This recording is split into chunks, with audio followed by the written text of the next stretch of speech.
China ini mencatatkan lonjakan ekspor, tetapi impornya turun, Pak. Ya, sebenarnya seperti apa kondisi saat ini di China? Oke, jadi yang simptom-simptom yang kita lihat yang memiliki dampak terhadap kita itu sebenarnya berasal dari overcapacity di Tiongkok. Oke. Yang terjadi adalah demand domestik itu turun. Demand domestik itu turun berarti demand untuk finish product yang diproduksi oleh pabrik di Tiongkok juga turun. Ya. Dan juga input goods-nya yang datang dari negara-negara seperti kita, nikel, iron, dan lain-lain, itu juga turun. So the imports are going down, dan domestic demand juga menurun. Ya, produksi tetap harus jalan, factory tetap harus jalan. Jadi kalau misalnya 100 itu level produksi sebelumnya, let's say it's 50-50 ya, export import. Sekarang domestic supply-nya yang 50% itu berkurang jadi 20%. Nah, 30% itu harus diekspor keluar. So it's not an oversupply yang sering kita dengar di media, it's an overcapacity issue. Overcapacity karena demand domestiknya turun. Demand domestik turun harus diekspor keluar. Apabila harganya terlalu tinggi, ya terjadi price pressure of course, karena supply-nya meningkat. Yeah. So that's what's really happening in China.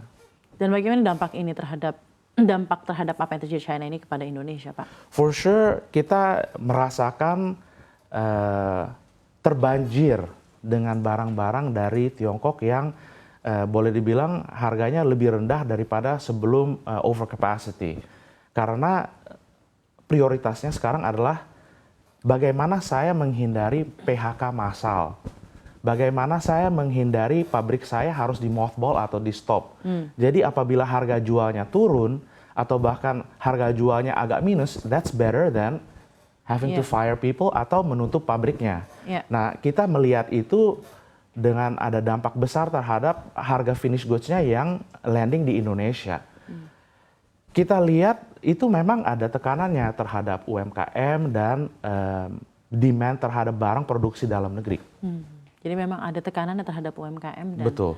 Saya ingin seperti apa update Anda terhadap regulasi yang kemarin juga sempat disampaikan ke publik yang dikerahkan oleh Kemendak mengenai import restriction sebesar 200% ya Pak ya untuk barang-barang dari China.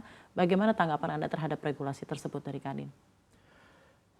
Kami mengapresiasi dari Kadin langkah-langkah yang dilakukan oleh pemerintah untuk melindungi produsen dalam negeri. Tapi kita harus menggarisbawahi bahwa ini bukan solusi atau strategi long term.